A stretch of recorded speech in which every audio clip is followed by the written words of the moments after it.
तो we know that 1/4 pi epsilon 0 बराबर 9 गुणा 10 की घात 9 9 गुणा 10 की घात 9 न्यूटन मीटर स्क्वायर प्रति coulomb square, newton meter square प्रति कूलम स्क्वायर। हमें एप्सिलॉन 0 की वैल्यू चाहिए, तो एप्सिलॉन 0 की गुणा इधर कर दो, तो एप्सिलॉन 0 बराबर रह जाएगा 1/4 पाई गुणा 9 गुणा 10 की घात 9 न्यूटन मीटर स्क्वायर प्रति कूलम स्क्वायर।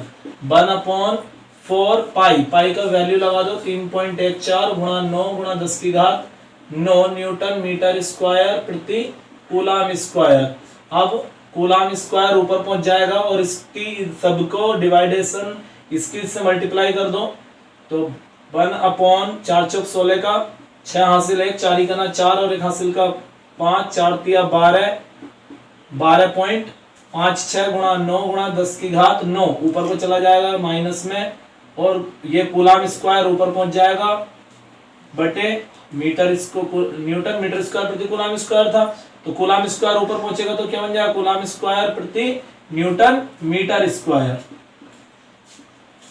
अब 9 की इससे गुणा करो 10 की घात -9 कूलम स्क्वायर प्रति न्यूटन मीटर स्क्वायर बटे 9 छिक्का 54 का 4 हासिल 5 9 पंजे 45 और 5 50 50 का 0 हासिल 5 9 दूनी 18 और 5 23 का 3 हासिल 2 9 का ना 9 और 2 11 113.04। इससे जब हम एक यहाँ पर क्या है हमारा एक गुणा है, एक से इसको डिवाइड करेंगे तो आ जाएगा 0.885 यानी कि 0.885 गुणा 10 की घात माइनस कितना आ जाएगा 13, ये आ जाएगा 11 न्यूटन कूलम स्क्वायर प्रति न्यूटन मीटर स्क्वायर। अब एक पॉइंट इधर को खिसकाना है तो 8.85 गुणा 10 की घात -12 कूलम स्क्वायर प्रति न्यूटन मीटर स्क्वायर। इतना आपको समझ में आ गया होगा।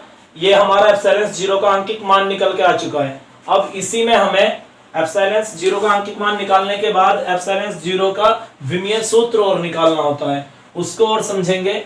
एप्सिलॉन 0 का विमीय सूत्र कैसे निकालेंगे।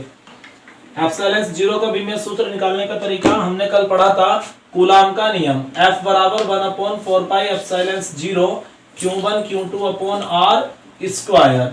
1/4 पाई एप्सिलॉन 0 यानी कि इसमें से हमें F किसका मात्रक निकालना है, इसका, तो इसका मात्रक क्या होता है न्यूटन, इसका मात्रक क्या होता है बल का न्यूटन। 4 पाई का कोई मात्रक नहीं होता, तो 1/एप्सिलॉन 0 गुणा Q1 का मात्रक क्या होता है कूलम, यानी कि जो हमारा इसका मात्रक क्या होता है कूलम होता है, और कूलम इसका हमें निकालनी क्या थी बीमा निकालनी, तो इसकी बीमा क्या होती है mLt-2 mLt-2, और इसकी बीमा क्या होती है Q की बीमा AT, और इसकी भी क्या होती है AT और बटे R होती है दूरी, दूरी की बीमा क्या होती है L होती है, और इस पे स्क्वायर तो स्क्वायर। एप्सिलॉन 0 इधर को ले जाओ, एप्सिलॉन 0 बराबर, जब हमें एप्सिलॉन 0 निकालना इधर तो हमें निकालनी किसकी बीमा है।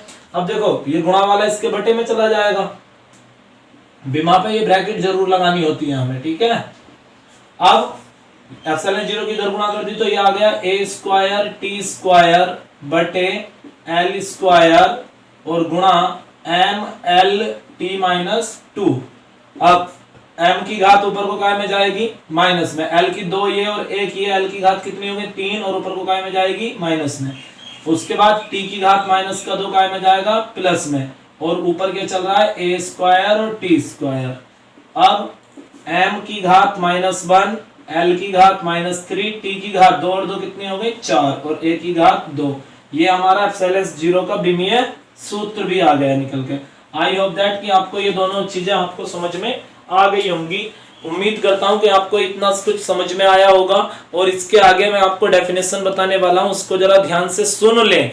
मैं डेफिनेशन बोर्ड पर लिखकर नहीं दिखाऊंगा, केवल बोलूंगा और वो आपको नोट अपनी कॉपी में कर लेनी है।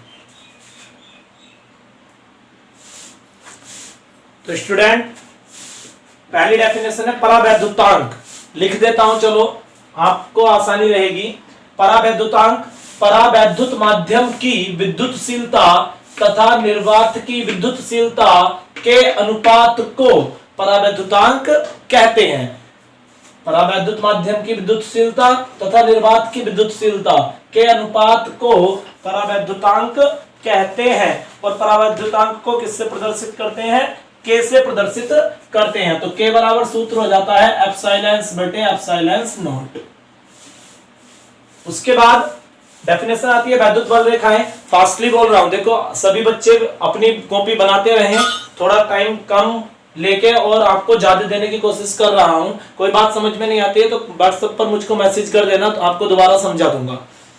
वैद्युत बल रेखाएं वैद्युत क्षेत्र में खींचा गया वह काल्पनिक निष्कोण वक्र जिस पर एक स्वतंत्र धनावेश चलता है। धनावेश का मतलब होता है प्लस का आवेश। वैद्युत बल रेखाएं कहलाती हैं। यानी वो जो रेखाएं खींचती हैं वो रेखाएं क्या कहलाती हैं? हमारी वैद्युत बल रेखाएं कहलाती हैं। अब बात करते हैं कि इन पर खींची गई स्पर्श रेखा, यानी जो वैद्युत बल रेखाएं हैं उन पे अगर कोई हम स्पर्श रेखा खींच दें तो वो क्या करेगी? आवेश पर लगने वाले बल की दिशा को प्रदर्शित करती है। यानी कि बल रेखा पर अगर कोई हम स्पर्श रेखा खींच देते हैं तो वो उस पर धनावेश पर लगने वाला जो बल है उसकी दिशा को बताने लगेगी। उसके बाद जैसे कि हमने ये लिखा, देखो ये वैद्युत क्षेत्र है हमारा टोटल। अब इसमें से हमने क्या करा कि ये हमारी किरणें निकलने लगी और ये हमने रेखाएं खींची। तो हमने क्या करा कि वैद्युत क्षेत्र में खींचा गया वह काल्पनिक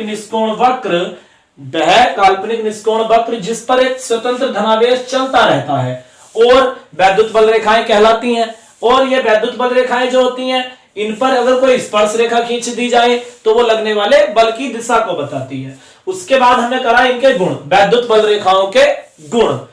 अब पहला गुण होता है कि देखो ये धनावेश से चलती है और ऋणावेश पर समाप्त। तो पहला गुण हो गया ये धनावेश से चलकर ऋणावेश पर समाप्त होती हैं। दूसरा गुण, ये लचकदार डोरी की तरह सिकुड़ने का प्रयत्न करती है। लचकदार डोरी यानी जो डोरी है वो लचकती है इस तरीके से, ठीक है। तो लचकदार डोरी की तरह सिकुड़ने का प्रयत्न करती हैं। उसके बाद ये रेखाएं एक दूसरे को देखो कहीं भी नहीं काट रही हैं, सब अलग अलग होके जा रही हैं, तो ये एक दूसरे को कभी भी नहीं काटती हैं और एक दूसरे के कैसे होती हैं? समांतर होती हैं। तो ये आज का टॉपिक आपका यहीं पर समाप्त करते हैं। आपकी तीन डेफिनेशन करा दी हैं और 2 आर्टिकल करा दिए हैं। सभी बच्चे अपनी कॉपी को अच्छे से बनाते रहें। जैसे ही विद्यालय ओपन होंगे तो आपके वर्क ये चेक होगा, आपकी कॉपी चेक होगी। तो इसलिए अगर किसी को कोई चीज समझ में नहीं आ रही है तो दोबारा पूछ लो, वरना तो सबसे अच्छी बात है वीडियो को दोबारा प्ले करके देख लो। ओके, आई होप दैट बाकी अगली वीडियो में हम आपको करा देंगे, ठीक है। फिजिक्स आपका इंटर बच्चों का चालू हो चुका, इंटर के बच्चों का, और बाकी जो सब्जेक्ट बचे हैं उनको भी जल्दी से चालू कर दिया जाएगा। Okay, best of luck.